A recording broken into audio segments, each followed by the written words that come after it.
Hello friends, आप लोग movie देखते हैं। बहुत सारे लोग मूवी देखते हैं। कौन है जो फिल्म नहीं देखता होगा? लेकिन कैसे फिल्म देखते हैं वो आप पे डिपेंड करता है। तो आज का जो वीडियो है इसकी शुरुआत मैं आपको कुछ फिल्मों के साथ करूँगा। देखिए, पढ़ाई में क्या है कि जब तक आप इंटरेस्टिंग चीज़ नहीं बोलोगे ना तो मज़ा नहीं आता है। तो मैं आज आपको 2 या 3 फिल्म बताऊँगा, आप देख ज़रूर लेना। अच्छी फिल्म है, देखना, मोटिवेशन मिलेगा और अच्छा फ़िल्म है, आपको बहुत कुछ सीखने मिलेगा। तो एक फ़िल्म है आपका जीनियस। कई सारे लोगों ने देखा होगा, बहुत अच्छी फ़िल्म है। इसमें दिखाता है कि किस तरीके से कि हिंदी मीडियम का स्टूडेंट कॉलेज जाता है और वह कैसे इतना ज़्यादा इंटेलिजेंट होता है। तो ये एक जीनियस फ़िल्म है। दूसरा है आपका भाग मिल्खा भाग, देख लेना, अच्छी फ़िल्म है, देखी होगी आपने शायद। एक एम एस धोनी, बहुत अच्छी फ़िल्म है, सुशांत सिंह राजपूत सर की है। तो ये सारी कुछ फ़िल्में, अच्छी फ़िल्में देखा करो, बहुत कुछ सीखने मिलेगा, मोटिवेशन मिलेगा। तो चलिए हमारा जो पढ़ाई है वो शुरू करते हैं। तो हमारा आज का जो टॉपिक है वो क्या है? हमारे मौलिक अधिकार। जो बीपीएससी के स्टूडेंट है, बिहार पब्लिक सर्विस कमीशन के, ये कोई भी स्टेट पीसीएस के, तो उनके लिए बहुत ज़्यादा ज़रूरी है। ख़ास करके जो बीपीएससी के हैं, जो बिहार में एग्ज़ाम होता है ना सिविल सर्विसेज का, उसके स्टूडेंट्स के लिए बहुत ज़रूरी है ये चीज़। तो नोटबुक लेके बैठिए और लिखना शुरू करिए। यह इस वीडियो को अच्छे से देखिए, पढ़ने की कोशिश करिए, समझने की कोशिश करिए। स्क्रीनशॉट भी ले सकते हो, नहीं तो मुझे व्हाट्सएप करिए, मैं आपको इसका पेज का फ़ोटो भेज दूँगा।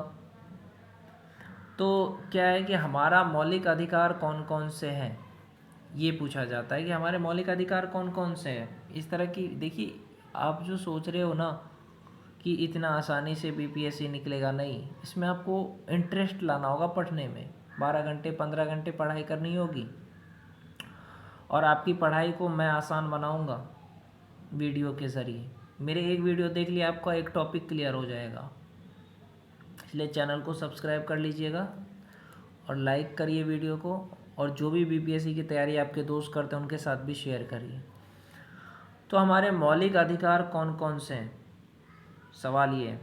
देखिए, भारत के संविधान के तृतीय भाग में 7 मौलिक अधिकार प्रदान किए गए हैं। भारत के संविधान के जो तीसरा भाग है उसमें 7 मौलिक अधिकार प्रदान किए गए थे। पहले 7 प्रदान किए गए थे, किंतु 1979 में 44वें संवैधानिक संशोधन द्वारा संपत्ति के अधिकार को मौलिक अधिकार के रूप में समाप्त कर दिया गया।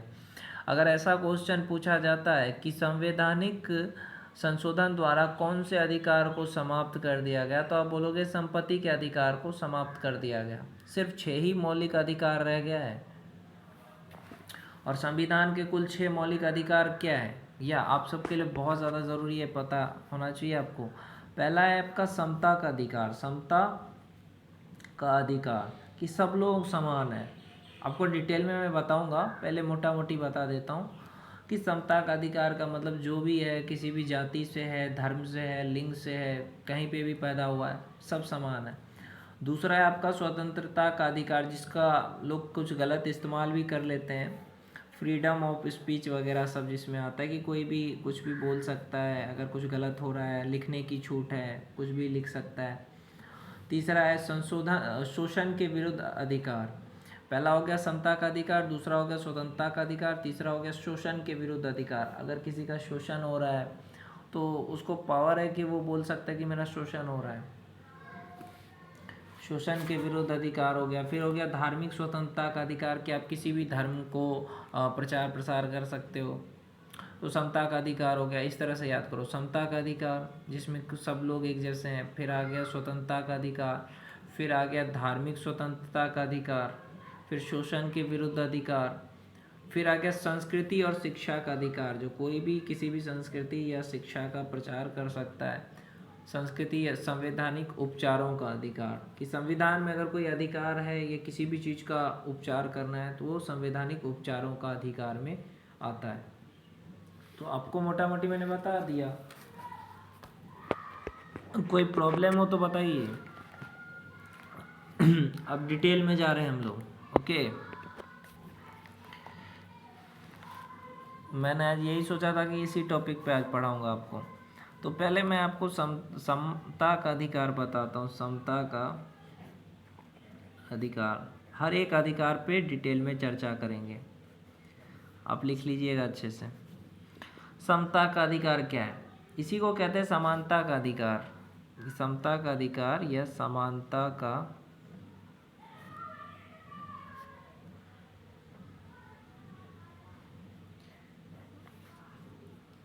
सभी मनुष्य जो है जन्म से समान होते हैं। मतलब जो भी इंसान है वो जन्म से एक जैसा है, उसके साथ समान व्यवहार किया जाना चाहिए। कितने लोग जानते थे ये समानता का अधिकार को? क्या सबका एक जैसा रिस्पेक्ट करिए, सब किसी के साथ गलत मत कीजिए। तो समता का अधिकार क्या है कि भारत के सरकार के जो भी है वो क्या है, सब समान है, उसके लिए समानता का अधिकार में। ओके, भाषा है, कोई कोई भी भाषा बोल रहा है या उसका कोई भी लिंग है, लड़की है, लड़का है। फिर आ जाता है आपका जाति, फिर आता है जन्म स्थान, कहीं पे भी पैदा हुआ हो उसकी भाषा क्या है, उसका लिंग क्या है, पुरुष है या महिला है, क्या है, जाति कौन सी है, जन्म स्थान कहाँ है, इससे कोई फ़र्क नहीं पड़ता है। सबके लिए संविधान एक जैसा है, कानून सबके लिए बराबर है। ओके, किसी भी व्यक्ति को धर्म, जाति या लिंग के आधार पर किसी विशेष प्रकार का अधिकार प्राप्त नहीं है कि ये अगर पंजाबी बोल रहा है तो इसको कानून नहीं पकड़ेगा, ये कोई भी अपराध करे, नहीं। चाहे वो कोई भी भाषा बोल रहा है, चाहे पुरुष है, महिला है, कोई भी जाति से है, कोई भी जन्म स्थान कहीं पे भी है, लेकिन कानून उसके लिए बराबर है। ये है आपका समानता का अधिकार। आपको एक क्वेश्चन यहाँ पे मैं पूछ देता हूँ बीच बीच में, ताकि आपको रिवीजन भी होता रहे कि जो संवैधानिक संशोधन हुआ था उसमें कौन सा अधिकार खत्म कर दिया गया? तो संपत्ति का अधिकार। तो इस तरह से ऑब्जेक्टिव जो है ना पूछा जा सकता है बीपीएससी में, प्रीलिम्स में, ये स्टेट पीसीएस में, या यूपीएससी में भी कई बार। यूपीएससी में इतना इजी नहीं पूछते हैं, लेकिन कभी कभी बीपीएससी वगैरह में पूछ देते हैं कि आप बताइए कि संविधान में 7 अधिकार थे, उसमें से कौन सा अधिकार को हटा दिया गया। 4 ऑप्शन दे दिया रहेगा, उसमें आपको टिक कौन सा करना है? संपत्ति का अधिकार। लेकिन देखिए, समाज के कुछ विशिष्ट वर्ग है जिसको कहते हैं आप अनुसूचित जाति, जनजाति, जिसके हित की रक्षा के लिए कुछ विशेष सुविधा दी गई है। ये भी आपको समझना चाहिए। आप बोलोगे, आप में से भी कुछ लोग सोचेंगे कि सर तो ऐसा बोल रहे हैं कि सबको एक जैसा अधिकार है, तो फिर ये आरक्षण क्यों है? ये सवाल आपके मन में होना चाहिए कि सर आप तो बोल रहे हैं कि सब एक जैसे हैं, चाहे भाषा में, लिंग में, जाति में, लेकिन ये आरक्षण क्यों है सर? इसका क्यों, उसका कारण क्या है? तो देखिए, संविधान में क्या किया, भीमराव अंबेडकर, डॉक्टर भीमराव अंबेडकर जी ने संविधान लिखा था। तो उनका जो था वो ये था कि जो समाज के कौन से वर्ग हैं? विशिष्ट वर्ग, ये याद रखिएगा। समाज के जो विशिष्ट वर्ग है, ये अनुसूचित जाति है, ये अनुसूचित जाति है, ये जनजाति, उसके हित की रक्षा के लिए कुछ सुविधा दी जाए। कि वो लोग जो क्या था, पहले बड़े जाति के लोग छोटे जाति के लोगों को परेशान करते थे। आपको पता ना हो तो मैं बता दूं कि बड़े जाति के लोग क्या करते थे, छोटे जाति के लोग को परेशान करते थे।